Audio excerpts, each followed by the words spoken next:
Hi అండి, నమస్తే. Welcome back to అమ్మ క్యూట్ ఛానల్. ఈరోజు వీడియోలో చేపల పులుసు రెసిపీ ఎలా చేయాలో చెప్తానండి. తప్పకుండా ట్రై చేయండి, చాలా టేస్టీగా ఉంది. ఈ రెసిపీ వచ్చేసి మా కజిన్ ప్రిపేర్ చేశాడండి. చాలా అంటే చాలా బాగుంది. డెఫినెట్గా ట్రై చేయాల్సిన రెసిపీ. ఈ వేలో ఒకసారి ట్రై చేసి చూడండి. చేపల పులుసు మళ్ళీ మళ్ళీ ఇదే చేసుకుని తింటారు, అంత టేస్టీగా ఉంది. లేట్ చేయకుండా చేపల పులుసు రెసిపీ ఎలా చేయాలో చూసేద్దామా. ముందుగా చేప ముక్కల్ని ఉప్పు పసుపు వేసి శుభ్రంగా వాష్ చేసుకోండి. ఆ తర్వాత అందులో పసుపు ఉప్పు కారం వేసుకుని మొత్తం కలిపే విధంగా బాగా కలుపుకొని పక్కన పెట్టుకోండి. సో ముందుగానే ఉప్పు కారం పసుపు యాడ్ చేసుకోవాలన్నమాట.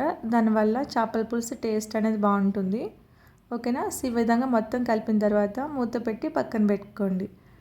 ముందుగా మసాలాను ప్రిపేర్ చేసుకుందామండి.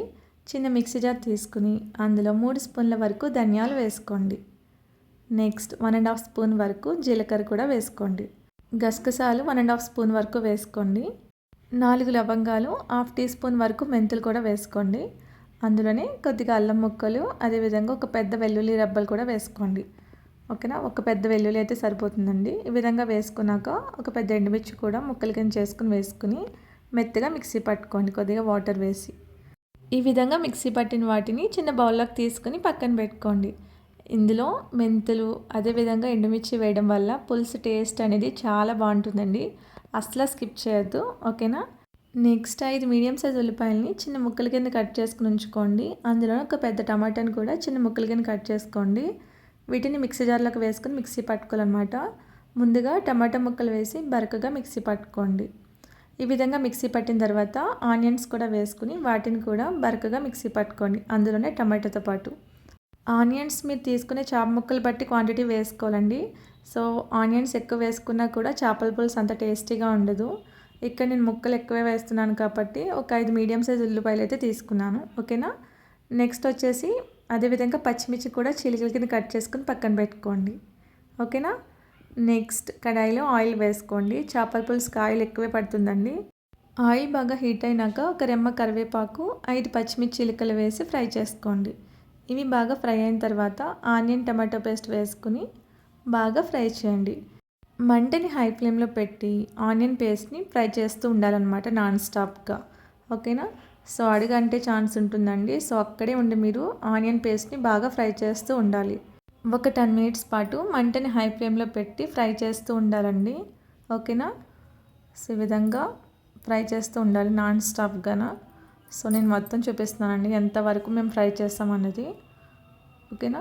ఈ విధంగా ఫ్రై చేసిన తర్వాత ఆల్రెడీ మనం మసాలా పేస్ట్ ప్రిపేర్ చేసుకున్నాం కదా, వాటిని కూడా వేసుకుని మొత్తం కలిసే విధంగా బాగా ఫ్రై చేయండి. ఓకే. సో ఇక్కడ కూడా మనం 1 మినిట్ పాటు బాగా ఫ్రై చేయాలండి మంటని హై ఫ్లేమ్లో పెట్టి. ఓకే. అసలు స్కిప్ చేయకూడదండి. మనకి ఇక్కడ ఎంత బాగా ఫ్రై చేస్తే పులుసు అనేది అంత టేస్టీగా ఉంటుంది. ఈ విధంగా బాగా ఫ్రై చేసిన తర్వాత కాసేపు మంటని లో ఫ్లేమ్లో పెట్టి ఒకసారి బాగా కలుపుకొని మూత పెట్టి కాసేపు మగ్గించండి. ఈలోగా చింతపండుని కూడా నానబెట్టుకోండి. పెద్ద నిమ్మపండు సైజ్ అంతా చింతపండు తీసుకుని అందులో ఒక 1/2 లీటర్ వరకు వాటర్ వేసి చింతపండుని నానబెట్టుకోండి. ఓకేనా. ఈ ఆనియన్ మసాలా పేస్ట్ బాగా మగ్గిన తర్వాత ఒకసారి బాగా కలుపుకొని అందులో సరిపడా కారం వేసుకోండి. కారం ఉప్పు వేసుకుని బాగా కలపండి. ఆల్రెడీ మనం చేప ముక్కలు ఉప్పు కారం వేసాం కదా, దానికి తగ్గట్టు ఇక్కడ ఉప్పు కారం అనేది వేసుకోవాలండి. వేసుకున్నాక 1 మినిట్ పాటు బాగా ఫ్రై చేయండి. మంటని లో ఫ్లేమ్లో పెట్టి ఫ్రై చేస్తూ ఉండాలండి. సో ఇక్కడ ఆల్మోస్ట్ మనకి ఆనియన్ పేస్ట్ అనేది బాగా మగ్గింది కదా, సో అడుగంటే ఛాన్స్ ఉంది. సో మంటని లో ఫ్లేమ్లో పెట్టి ఫ్రై చేయాలి. ఈ విధంగా ఫ్రై చేసిన తర్వాత చింతపండు రసం వేసుకోండి. ఓకేనా. సో 1 లీటర్ వాటర్ వరకు చింతపండు రసం పడుతుందండి మనకి. సో మరలా అందులో కొద్దిగా వాటర్ వేసి బాగా నలిపి చింతపండు రసాన్ని వేసుకోండి. ఒకసారి గరిటతో బాగా కలుపుకొని మూత పెట్టి హై ఫ్లేమ్లో ఉడికించండి. ఈలోగా బెండకాయ ముక్కలు కూడా కట్ చేసుకుని వేసుకోండి. ఇవి వేసుకోవడం వల్ల పులుసు అనేది టేస్ట్ ఇంకా బాగుంటుంది. ఓకేనా. ఈ విధంగా వేసుకున్నాక హై ఫ్లేమ్లో పెట్టి కర్రీని ఉడికించండి. పులుసు అనేది పర్ఫెక్ట్గా బాయిల్ అవ్వాలండి. సో మనకి పులుసు రెడీ అయిన తర్వాత చేప ముక్కలు వేసుకోవాలన్నమాట. ఓకేనా. సో ఈ విధంగా పులుసు మరుగుతున్న టైంలో చేప ముక్కలు వేసుకోండి. అన్ని వైపులా బాగా సెట్ చేసి ఈ విధంగా గరిటతో అన్ని వైపుల వరకు పులుసు అనేది పట్టేలాగా కదుపుకొని అందులో పైన కొద్దిగా కొత్తిమీర వేసుకుని మూత పెట్టి కర్రీని ఉడికించండి. మంటని హై ఫ్లేమ్లో పెట్టి ఉడికించండి.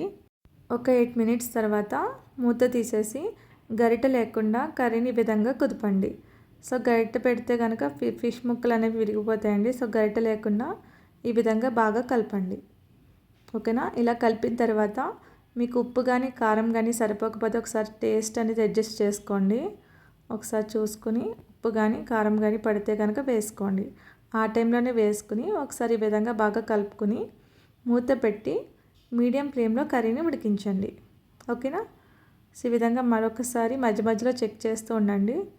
ఆల్మోస్ట్ కర్రీ అనేది దగ్గర పడింది కదండి. పైన కొత్తిమీర వేసుకుని మూత పెట్టి లో ఫ్లేమ్లో మరొక 5 మినిట్స్ పాటు ఉడికించండి. ఓకేనా? చేపల పులుసు రెసిపీ రెడీ అండి. చాలా బాగుంటుంది. ఒకసారి ట్రై చేయండి ఈ వేలో. సో మనకి ఇంకా వాటర్గా ఉంది అనుకుంటే కనుక మూత పెట్టి కాసేపు మగ్గించండి. స్టవ్ ఆఫ్ చేసుకున్న తర్వాత కాసేపు 1 అవర్ ఆగిన తర్వాత తింటే పులుసు అనేది చాలా టేస్టీగా ఉంటుంది. డెఫినెట్గా ట్రై చేయండి. మా కజిన్ ప్రిపేర్ చేశాడండి. చాలా బాగా చేశాడు. మీరు కూడా ఒకసారి ట్రై చేసి చూడండి. మీ అందరికీ ఖచ్చితంగా నచ్చుతుంది. ఫైనల్గా ఎంతో టేస్టీగా గుమగుమలాడే చేపల పులుసు రెసిపీ రెడీ. వీడియో నచ్చితే లైక్ చేయండి. Thank you.